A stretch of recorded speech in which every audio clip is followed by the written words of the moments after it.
कृत युग में, जिसे सत्य युग के रूप में भी जाना जाता है, कालकीय नामक शक्तिशाली राक्षसों का एक झुंड था जो बहुत क्रूर थे और हमेशा देवताओं के साथ युद्ध छेड़ने की ताक में रहते थे। वृत्रासुर इनका प्रधान था। वे संसार में धार्मिक कार्यों के लिए विघ्न डालने लगे और वे युग में प्रचलित धार्मिक लय के लिए एक प्रमुख बाधा बन गए। देवता राक्षसों की ताकत का सामना नहीं कर सके और भगवान ब्रह्मा के पास पहुँचे। उन्होंने उन्हें ऋषि दधीचि की रीढ़ की हड्डी प्राप्त करने और राक्षसी शक्तियों को नष्ट करने के लिए एक हथियार बनाने की सलाह दी। दधीचि एक ऋषि थे जो हजारों वर्षों तक तपस्या में अडिग रहे और रीढ़ की हड्डी इतनी शक्तिशाली हो गई थी कि देवताओं का ध्यान आकर्षित कर सके। देवताओं ने उन्हें प्रणाम किया और बड़े पैमाने पर मानवता के लाभ के लिए वरदान मांगा। लोक कल्याणम सर्वोच्च सिद्धांत था जिसने ऋषियों को महान बलिदानों में लिप्त होने के लिए प्रोत्साहित किया। दधीचि ने स्वेच्छा से अपनी अस्थियों को छोड़कर भस्म कर दिया। त्वष्ट्र प्रजापति ने ग्रीवा की हड्डी को ले लिया और इसे वज्रायुध नामक एक महान हथियार में ढाला। इंद्र ने वज्रायुध को लिया और अन्य सभी देवताओं ने भगवान इंद्र को अपनी शक्ति प्रदान की। इंद्र के नेतृत्व में एक महान युद्ध लड़ा गया जिसमें इंद्र अपने नए प्राप्त शक्तिशाली हथियार वज्रायुध के साथ वृत्रासुर को मार सके। असुर इधर उधर भागे और समुद्र के पानी में शरण ली। कालकीय ने समुद्र के पानी की गहराई के नीचे फिर से इकट्ठा होना शुरू कर दिया और तीनों लोकों को नष्ट करने के लिए रणनीति तैयार करना शुरू कर दिया। अंत में वे एक योजना के साथ बाहर आए। कालकीय ने तुरंत अपनी योजनाओं को लागू करना शुरू कर दिया। रातों में जब संसार सो रहे होते थे तब वे बाहर निकल आते थे और मुनियों को पकड़ लेते थे। वे मुनियों को निर्दयता से खा जाते थे। कुछ दिनों के अंतराल में सड़कों पर आधे खाए हुए साधु, दुर्बल साधु और मोहभंग वाले साधु पाए गए। आम लोग डर के मारे अनजान जगहों की ओर भागने लगे।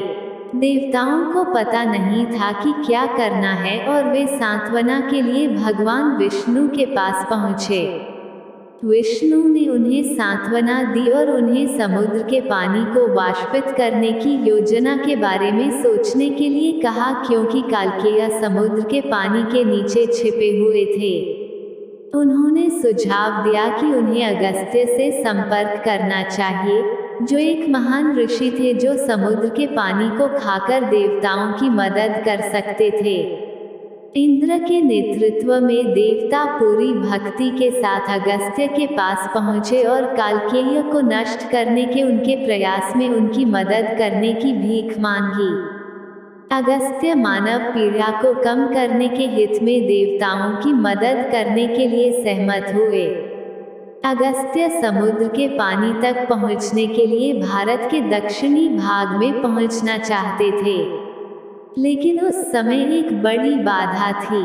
भगवान ब्रह्मा के लौकिक डिजाइन के अनुसार सूर्य देव सूर्य मेरु पर्वत के चारों ओर प्रतिदिन चक्कर लगा रहे थे। विंध्य पर्वत को यह अच्छा नहीं लगा। यह बढ़ने और बढ़ने लगा और अंततः सूर्य और चंद्रमा के मार्ग को बाधित कर दिया। जब विंध्य अधिक ऊंचाई तक बढ़ गया तो कोई भी उत्तर से दक्षिण तक पार करने में सक्षम नहीं था। लेकिन अगस्त्य को देवताओं के साथ अपनी प्रतिज्ञा निभाने के लिए पर्वत को पार करना पड़ा। विंध्य ने देवताओं की सलाह को अस्वीकार कर दिया, लेकिन अपनी तपस्या की शक्ति के कारण ऋषि अगस्त्य को मना नहीं कर सका। अगस्त्य विंध्य पहुँचे और बताया, मैं एक धार्मिक कारण से दक्षिण दिशा की ओर जा रहा हूँ। आप अपने सामान्य आकार में आ जाएं और मुझे पार करने की अनुमति दें। जब तक मैं वापस नहीं आऊँगा तुम ऐसे ही रहोगे। विंध्य ऋषि अगस्त्य की आध्यात्मिक शक्ति के सामने झुक गया और अगस्त्य ने विंध्य को पार कर लिया और वह कभी वापस नहीं गया। अगस्त्य सागर पहुँचे। कालकीय को समुद्र तल से निकालने के लिए उन्हें पानी पीना पड़ा। अगस्त्य जैसे ऋषि के लिए यह कार्य बहुत ही शानदार है, लेकिन इतना मुश्किल नहीं है।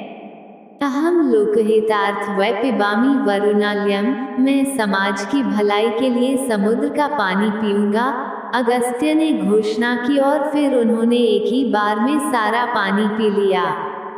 जब सारा पानी बह गया तो कालकीय आसानी से देखे जा सकते थे।